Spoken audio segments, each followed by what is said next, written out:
أعوذ بالله من الشيطان الرجيم. بسم الله الرحمن الرحيم. ووضع الكتاب فترى المجرمين مشفقين مما فيه ويقولون يا ويلتنا ما لهذا الكتاب لا يغادر صغيرة ولا كبيرة إلا أحصاها ووجدوا ما عملوا حاضرا ولا يظلم ربك أحدا. سورۃ الکہف پارہ نمبر 15 آیت نمبر 49 and 49.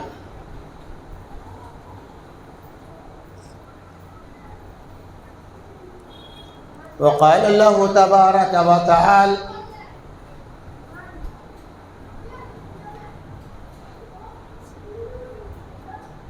لترون الجحيم ثم لتسألن يومئذ عن النعيم.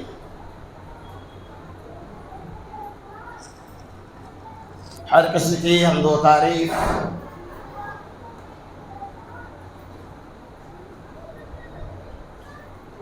اللہ تبارک و تعالی کے لیے جس رب العالمین کی بادشاہت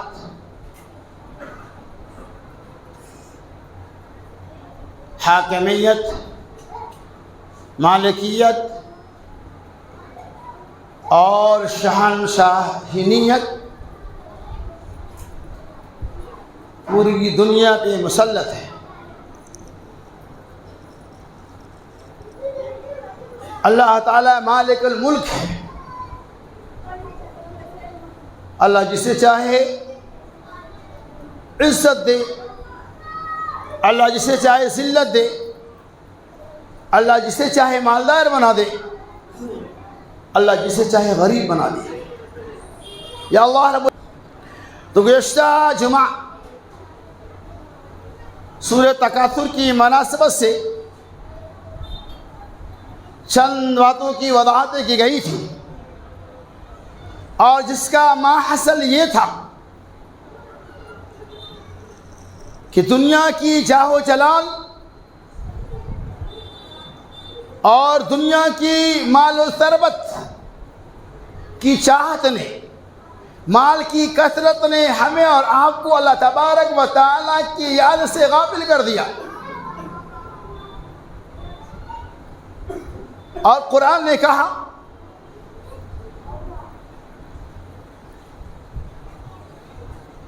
کَلَّا لَوْ تَعْلَمُونَ عِلْمَ الْيَقِينِ، البتہ ضرور بھی ضرور علم یقین کو تم جان لو گے، یعنی یقینی طور پہ جب تم جان لو گے. کب جانو گے؟ لَتَرَوُنَّ الْجَحِيمَ، جب تم اپنی آنکھوں سے جہنم کو دیکھ لو گے. ثُمَّ لَتُسْأَلُنَّ يَوْمَئِذٍ عَنِ النَّعِيمِ، اور اللہ تبارک و تعالی تم سے اس دن یعنی میدان محشر میں ان نعمتوں کے بارے میں سوال کرے گا. الجحیم، جب تم اپنی آنکھوں سے جہنم کو دیکھ لو گے، جب جہنم تمہارے سامنے آ جائے گا تب تمہیں یقین ہو جائے گا. تب تم یہ کہو گے کہ واقعی ہم نے مال دولت کے چکر میں مالو تما کی حرص میں اللہ تبارک و تعالیٰ کے یاد سے غافل ہو چکے تھے. اور میرے بزرگوں، دوستو، عزیز ساتھیوں، آپ کو معلوم ہے لَتَرَوُنَّ الْجَحِيمَ، جس جہنم کو اللہ تبارک و تعالی ہمیں دکھائے گا، جس مال کو جمع کر کے ہم نے اسے اپنے ملکیت سمجھ کا اپنے پاس رکھا، اس مال کے بارے میں قرآن نے کیا سن لیجیے. الَّذِي جَمَعَ مَالًا وَعَدَّدَهُ، وہ لوگ جنہوں نے مال کو گن گن کر جمع کیا. يَحْسَبُ أَنَّ مَالَهُ أَخْلَدَهُ، اور پھر وہ یہ گمان کیا کہ یہ مال اس کے پاس ہمیشہ رہنے والے. كَلَّا لَيُنبَذَنَّ فِي الْحُطَمَةِ، ہرگز نہیں، اسے حطمہ میں ڈال دیا جائے گا. فَمَا أَدْرَاكَ مَا الْحُطَمَةُ، اے نبی محمد صلی اللہ علیہ وسلم، آپ کو کیا معلوم کہ حطمہ کیا ہے؟ نار اللہ الموقدہ، حطمہ یہ اللہ تبارک و تعالیٰ کی سلگائی ہوئی آگ کا نام ہے. یعنی سلگتی اور دہکتی ہوئی جہنم کے اندر تمہیں ڈال دیا جائے گا، اور اس مال و دولت کی محبت کی بنیاد پر اللہ رب العالمین اس جہنم میں ڈالے گا۔ اور جہنم کتنا بھیانک ہے، ایک حدیث بخاری مسلم میں بیان کرتا ہوں، جہنم کتنی طاقتور ہے، اللہ نے اس کو کس طرح سے اپنے قبضے میں رکھا، وہ ذرا دیکھیے۔ رسول اللہ صلی اللہ علیہ وسلم فرمایا کہ اللہ تبارک و تعالی جب میدان محشر کو قائم کرے گا تو جہنم کو لانے کا اللہ آرڈر دے گا، اور وہ جہنم اس کی کیفیت اللہ بچائے۔ امام کائنات محمد رسول اللہ صلی اللہ علیہ وسلم نے ارشاد فرمایا، اس جہنم کو اللہ تبارک و تعالی نے 70,000 لگام سے کس دیا ہے، یعنی 70 نہیں، 700 نہیں، 7,000 نہیں، 70,000 لگام سے اللہ نے جہنم کو کس دیا ہے، یعنی باندھ کے رکھا ہے، جس طرح سے اونٹ کے ناک میں نکیل ڈال کر اونٹ کو اپنے قبضے میں رکھتے ہیں، ویسے اللہ تبارک و تعالی نے جہنم کو 70,000 لگام، اللہ اکبر، سے کس دیا ہے۔ جب اللہ میدان محشر میں عرش کے اوپر سے آئے گا تو جہنم کو گھسیٹ کر لانے کا حکم دے گا، اور وہ جہنم کیسے لایا جائے گا معلوم ہے آپ کو؟ آئیے، نبی محترم محمد رسول اللہ صلی اللہ علیہ وسلم نے ارشاد فرمایا، اللہ اکبر، اس جہنم جس کو 70,000 لگام نے پکڑ رکھا ہے، ایک لگام کو پکڑنے کے لیے، ایک لگام کو تھامنے کے لیے اللہ تبارک و تعالی 70,000 فرشتوں کو تعینات کرے گا۔ ایک تو یہ ہوا کہ جہنم وہ تو خود ہی کشادہ ہے، اور بھی جہنم کو اللہ نے 70,000 لگام سے کس دیا ہے، اور جب جہنم کو لانے کی باری آئے گی میدان محشر میں تو اللہ تبارک و تعالیٰ اس ایک لگام کو پکڑنے کے لیے، ایک لگام پہ قابض ہونے کے لیے 70,000 فرشتوں کو تعین کرے گا، اور پھر اسے میدان محشر میں لایا جائے گا۔ اب بتائیے جہنم کی کیا کہتے ہیں؟ جب جہنم کو ایک لگام کو پکڑنے کے لیے 70,000 فرشتے تعینات کیے جائیں گے، اسی جہنم میں ہمیں ڈال دیا جائے گا، جس کے بارے میں اللہ تبارک و تعالی نے کہا کہ اے نبی اعظم محمد رسول اللہ صلی اللہ علیہ وسلم، وما ادراک ما الحطمہ، آپ کو کیا معلوم کہ حطمہ کیا ہے؟ اور قرآن نے کہا لَتَرَوُنَّ الْجَحِيمَ، جب تم اپنی آنکھوں سے جہنم کو دیکھ لو گے تب تمہیں یقین ہو جائے گا۔ لَتَرَوُنَّ الْجَحِيمَ ثُمَّ لَا تُسْأَلُنَّ يَوْمَئِذٍ عَنِ النَّعِيمِ، اور اس دن تم سے تمام نعمتوں کے بارے میں، تمام کمائیوں کے بارے میں سوال کیا جائے گا۔ وَمَا أَدْرَاكَ مَا الْحُطَمَةُ، کہ آپ کو کیا معلوم کہ حطمہ کیا ہے؟ نار اللہ الموقدہ، یہ وہ ہے جسے اللہ تبارک و تعالی نے سلگایا ہوگا، جسے اللہ نے بھڑکایا ہوگا، جسے اللہ نے شعلہ بنایا ہوگا۔ وما ادراک ما نار اللہ الموقدہ، اللہ رب العالمین نے سلگایا ہوگا۔ تو یہ جہنم ہے جس کے اندر اللہ تبارک و تعالی ایسے مجرمین کو جو میدان محشر میں اللہ کے ترازو کے مطابق نہیں آئے گا، اسے پھینک دیا جائے گا۔ اس جہنم میں ہماری کیفیت کیا ہوں گی؟ وہاں چل کر ہم خاک اس طرح ہو جائیں گے۔ قرآن نے کہا، آپ سورہ فرقان کا مطالعہ کر جائے، اللہ تعالیٰ ہمیں جو جہنم میں ڈال دے گا تو وہ جہنمی کہے گا، مجرم کہے گا اے اللہ وَيَذُوقُ الصُّبُورَ، وہ موت کو پکارے گا، اے اللہ مجھے موت آ جائے۔ اللہ کہے گا تمہیں ایک موت ہی توفیق رفیق عطا فرمائے۔ تو اللہ رب العالمین نے آگے فرمایا وَوَفِيَ الْكِتَابُ فَتَرَى الْمُجْرِمِينَ مُشْفِقِينَ مِمَّا فِيهِ، سورہ کہف میں اللہ نے فرمایا وَوَفِيَ الْكِتَابُ، اور جب کتاب لائی جائے گی فَتَرَى الْمُجْرِمِينَ مُشْفِقِينَ، تو مجرمین لوگ اور مجرم لوگ، گناہگار لوگ ڈرنے لگیں گے، کہیں گے مما فیہ، اس میں کیا ہے؟ ما لہذا الکتاب وَيَقُولُونَ ما لہذا الکتاب لا يغادر صغیرۃ ولا کبیرۃ، اور مجرمین گناہگار لوگ کہے گا، کیا کہے گا؟ ما لہذا الکتاب، اس کتاب کو کیا ہو گیا ہے لا یغادر صغیرۃ ولا کبیرہ، جس نے چھوٹے اور بڑے کسی کو نہیں چھوڑا، ما احصا، تمام چیزوں کو گن دیا، ووجدوا ما عملوا حاضرا، اور وہ چیزیں جس کو اس نے انجام دیا ان کے سامنے حاضر ہو جائے گا۔ اور اللہ تبارک و تعالی کسی کے ساتھ ناانصافی اور ظلم کرنے والا نہیں ہے۔ اس آیت پہ غور کیجئے تو ہمارے سامنے دنیا کی ساری حقیقتیں واضح ہو جائیں گی، اور ہم دنیا سے کئی گنا زیادہ میدان محشر کے فکر مند ہو جائیں گے۔ اللہ نے فرمایا وَوُفِيَ الْكِتَابُ فَتَرَى الْمُجْرِمِينَ مُشْفِقِينَ، اور جب اللہ تعالیٰ کتاب کو لائے گا، نامہ اعمال کو لائے گا، اللہ ہمارے عملوں کو لکھتا ہے۔ دو فرشتے مقرر ہے قرآن نے دوسری جگہ سورہ بنی اسرائیل میں اللہ تبارک و تعالیٰ نے فرمایا، اللہ تعالیٰ نے فرمایا ہر انسان کے گلے میں ہم نے ان کے اعمال شر اور اعمال خیر کو لٹکا دیا ہے۔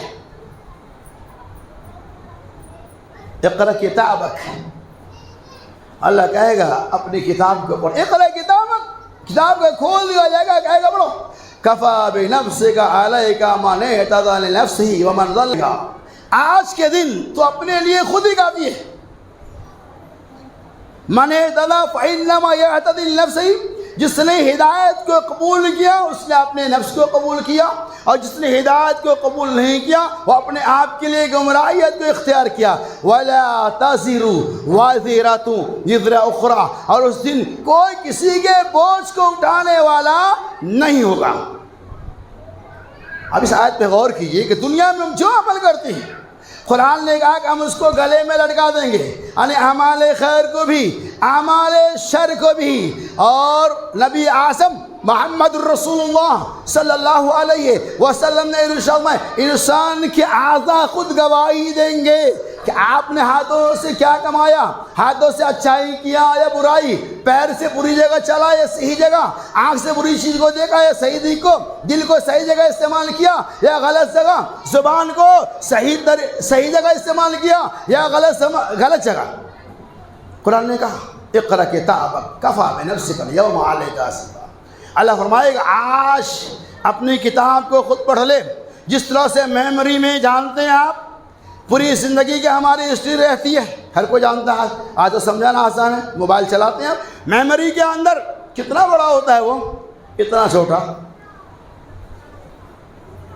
بہت معمولی ہوتا ہے، لیکن اس کے اندر پوری زندگی پوری دنیا موجود ہوتی ہے۔ جب ایک انسان کو اللہ نے دماغ دیا پوری کائنات کو ایک انچی کے میموری میں سما سکتا ہے، تو کیا اللہ تبارک و تعالی پوری کائنات کے لیے میموری نہیں بنائے گا؟ قرآن نے کہا کہ اللہ میموری تیار کیا ہے، اللہ تبارک و تعالی کتاب کو تیار کیا ہے، ریکارڈنگ کھول دے گا، موبائل آپ کے ہاتھ میں دے دے گا، بٹن آن کر کے گا سنو، اب سن لو، اقرأ کتابک، کہا اپنے کتاب کو پڑھو۔ اللہ ریکارڈنگ کر رہا ہے، جس طرح سے دنیا میں ریکارڈنگ ہم کرتے ہیں نا کسی چیز کو سمجھنے کے لیے، رکھنے کے لیے، کبھی اور سننے کے لیے، اللہ ہر ایک گھڑی جو کچھ ہم کرتے ہیں ریکارڈنگ ہمارے پاس موجود ہے، کوئی بچے گا نہیں۔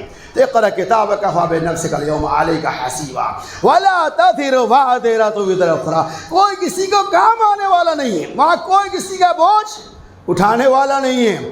دنیا میں پارٹنرشپ چل جاتا ہے، گنجائش ہو جاتی ہے، ہر کوئی کسی کی مدد کرتا ہے حالات اور کوائف کے اعتبار سے، لیکن میدان محشر میں کوئی مددگار نہیں ہوگا۔ قرآن میں اس کی دلیلیں موجود ہیں، اللہ تبارک و تعالی نے اعلان کر دیا یوم یفر المرء من اخیہ وامہ وابیہ وصاحبتہ وبنیہ لکل امرئ یومئذ شأن یغنیہ۔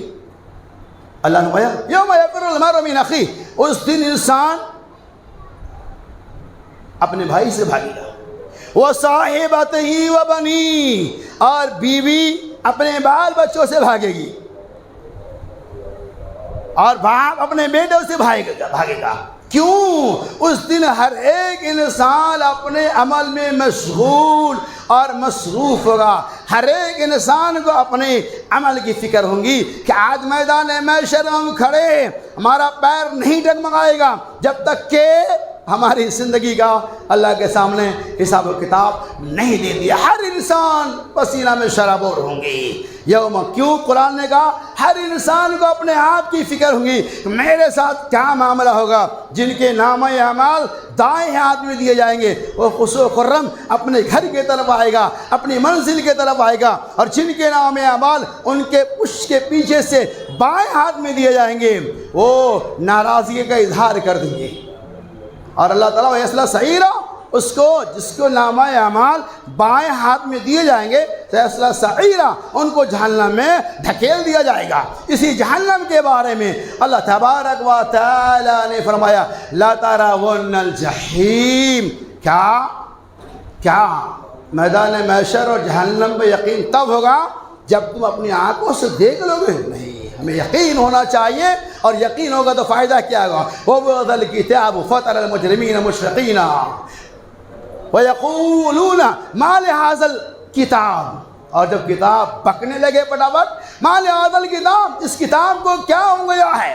لا يغادر صغیرۃ ولا کبیرہ، کچھ چھوٹا بھی نہیں چھوڑتا ہے اور بڑا بھی نہیں چھوڑتا ہے۔ یعنی کیا پتہ چلا کہ اس دنیا میں آپ نے اگر چھوٹے چھوٹے عمل کیے ہوں گے وہ بھی سامنے حاضر کر دیا جائے گا، بڑے بڑے عمل کیے ہوں گے وہ بھی حاضر کر دیا جائے گا، چھوٹے چھوٹے گناہ کیے ہوں گے وہ بھی حاضر کر دیا جائے گا، بڑے بڑے گناہ کیے ہوں گے وہ بھی حاضر کر دیا جائے گا۔ لا یغادر صغیرۃ ولا کبیرہ الا احصاها، چھوٹے یا بڑے کسی کو نہیں چھوڑا جائے گا، تمام چیزوں کو اللہ تبارک و تعالی محیط کر لیا ہے، گھیرے میں لے لیا ہے۔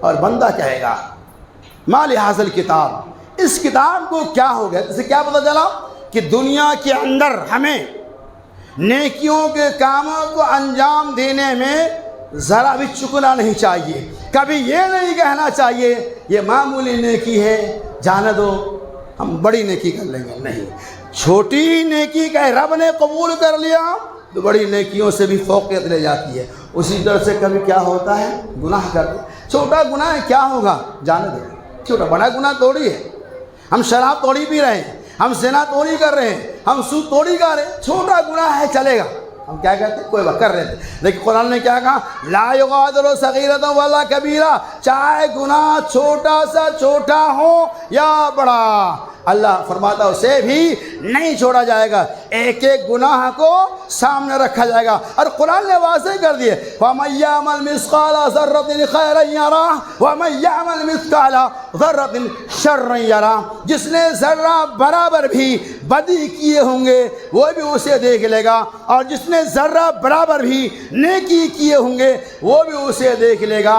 اور اس کے بعد قرآن نے کہا وَلَا تَذِرُ وَازِرَةٌ وِزْرَ أُخْرَىٰ، اور کوئی کسی کے بوجھ کو اٹھانے والا نہیں ہوگا۔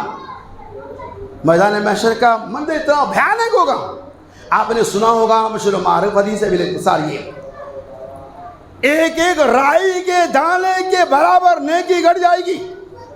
رائی کے دانہ کتنا ہوتا ہے؟ جنت اور جہنم، یعنی نیکی بھی اور بدی بھی دونوں برابر، بس رائی کے دانے کے برابر نیکی مل جائے گی تو آپ جنت میں چلے جائیں گے۔ اب وہ بندہ سوچے گا رائی کے دانہ کیا ہے، مجھے تو مل ہی جائے گا۔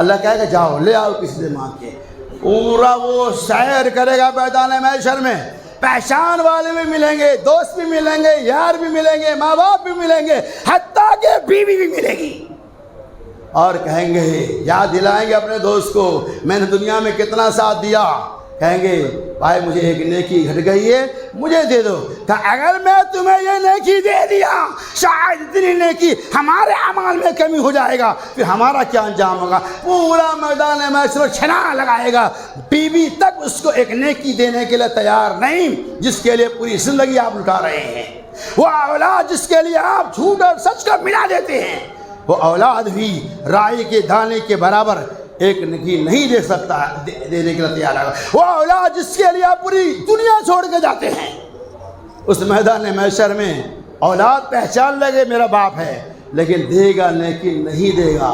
کیوں نہیں دے گا؟ اسے اپنا خود ہی لالا پڑا ہے کہ میرے اعمال میں کمی نہ ہو جائے۔ تو قرآن نے کہا لا یغادر صغیرۃ ولا کبیرۃ الا احصاها ووجدوا ما عملوا حاضرا، اور جو کچھ آپ کیے ہوں گے وہی عمل آپ کو کام آنے والا ہے، وہی عمل آپ کے سامنے حاصل ہو جائے گا۔ اور اللہ تبارک و تعالی کسی بندوں کے ساتھ ظلم نہیں کرتا۔ وَلَا تَذِرُ وَازِرَةٌ وِزْرَ أُخْرَىٰ، اور کوئی کسی کے بوجھ کو اٹھانے والا نہیں ہوگا، ہر ایک انسان خود کا وہاں ذمہ دار ہوگا۔ لہذا اس آج کے دماغ کا خلاصہ یہ ہے کہ میدان محشر کو سامنے رکھتے ہوئے آپ آخرت کی فکر کریں۔ دنیا میں دنیا بچانے کے لیے، دنیا میں جینے کے لیے تو سب کچھ چاہیے، سب کچھ کے ساتھ ساتھ آپ کو آخرت کو نہیں بھولنا ہے۔ اس میدان محشر کو یاد رکھنا ہوگا جہاں ایک نیکی کمی ہو جائے گی، کوئی نہیں دینے والا ہو۔ جس قدر ہو سکے دنیا میں اپنے ہاتھ سے صدقہ و خیرات کا، میں نے اس سے پہلے اسی موضوع کے مناسب بتلایا تھا، بہر اس کی تفصیل میں نہ جاتے ہوئے خلاصہ یہ ہے کہ موقع ہے، آپ دنیا میں آئے تھے تو آپ کی مٹھیاں بند تھی، ٹھیک ہے نہیں؟ ایسے آپ دنیا میں آئے تھے، اور جب دنیا میں آئے مٹھی کھل گئی، اور جانے وقت کیسا جاتے ہیں؟ مٹھی کھلی ہوئی رہتی ہے۔ مطلب بالکل آپ بے بس ہو کر دنیا سے جاتے ہیں، کروڑوں کا مالک، جانے وقت اس کی ہاتھ پسارتے ہوئے وہ دنیا سے چلا جاتا ہے، اسے مٹی میں آپ کو دفن کر دیا جاتا ہے، جس میں آپ کے سامنے کیڑے مکوڑے اژدہیں سانپ بچھو جو بھی ہیں اعمال کے اعتبار سے آئیں گے۔ تو اس وقت بچنے کے لیے آپ کو دنیا میں اعمال خیر کو انجام دینا ہوگا۔ لہذا اللہ سے دعا اللہ تعالیٰ ہمیں اس دنیا میں آخرت کی زیادہ سے زیادہ فکر کرنے کی توفیق فرمائے، اور اس جہنم سے بچنے کے اللہ تعالیٰ اعمال خیر کے ساتھ ساتھ کثرت سے صدقہ و خیرات دینے کے بھی توفیق فرمائے۔ آمین۔ وآخر دعوانا ان الحمد للہ رب العالمین۔